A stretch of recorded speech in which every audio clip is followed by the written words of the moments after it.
Hello and welcome to another 2-minute tutorial on Adobe InDesign Creative Cloud. In this tutorial we're going to go through a bit of layers and a little bit of placing images. And we're going to start off with a document that we've been using on a number of previous tutorials where we've already put in a folio on our master page. We've already created a couple of layers, so we can see we have a page number layer to turn that on and off. And we can see it's at the top. We have a grid layer where we've created custom grids, so we can turn that on and off. And now we're actually going to place some pictures. So there's a number of different ways to place pictures within InDesign. We can actually just go through and say File, Place, grab a picture, and just select anywhere we want. And again, we may see that little icon telling us that we cannot put it into this layer because we have selected the page number layer. So, which is good to make sure that this is locked. We know that we can just go to the My Pics layer that we've created and we're going to place it there. Now, placing an image just by selecting it under the Place command, select the image we want, hitting open and hitting anywhere will place that image at full size. And if we take a look at that, it's a little bit awkward to work with. This one's not too bad, but imagine if that image is quite a bit larger. So let's just say it's this one. Well, now we have a huge image, and this one is actually really awkward to work with. We're going to have to try and resize it, carry it down, resize it, carry it down. So there's a different way to place an image, and all we have to do is go under File, Place,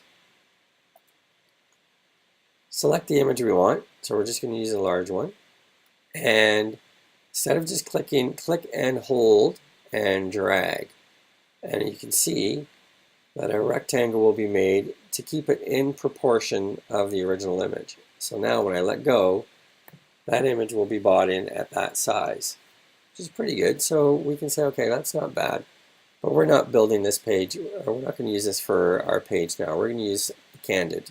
We're creating a Candids page, so we're going to bring in a different file.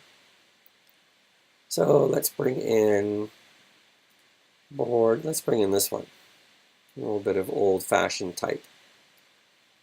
So again, this is going to be our background, so we're going to drag it right from the bleed area, remember our red borders outline, and right across the entire document to the other bleed side. And if we take a look, we now have this huge image covering all our other boxes and everything on there except for the folios. So what do we need to do with this? Well, this is our background image, so why don't we move it to the background?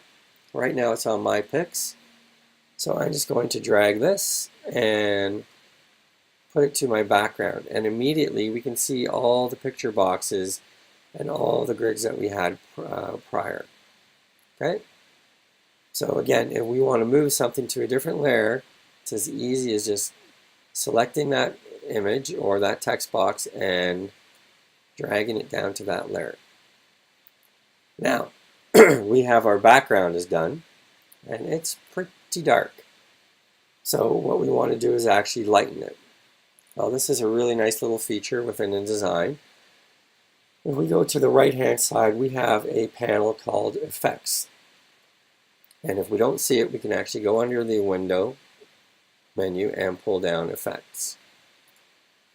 If we select our image, and we go to that, we can actually change the opacity and lighten this up. So let's change it to, well, let's say 40%. Now I have a nice light background, much lighter than before. I can see my folios, and when I start placing my images, my other text, I should be in pretty good shape. So let's start placing images. I already have text boxes, so this is a third way to do it. If I already have a grid created, I can actually draw my picture boxes where I want. And then I can actually just load a bunch of pictures. So that's what we're going to do now. And we're going to go to Candids, and we're going to select all our photos. for one time. And we're going to open those up, and they load into what they call the content tool, content collector. And if you see, you'll see the first image. If you hold the right arrow and you click the right arrow, it'll cycle through all the images you have. Okay, so we're going to start placing them in. And if we click on a picture box, it'll place it right within that picture box. This one in there, this one in there, put this one down there, this one will go there, and this one will go there. And I've just placed my images into my candid page. I'm almost done. All I have to do is add my text. So I go into this picture box that I've created, I double click, and I'm going to say a day in the life. And I've already set it to use Dynamo regular. So if I have another font, I could do that. But we've just created our first page, or our first candid page. We can see that the background bleeds off to the non-image area, which is perfect. We have a photo that also bleeds off, which is great. And we have place pictures. We can now go through and adjust our photos. So we'll do that on our next video.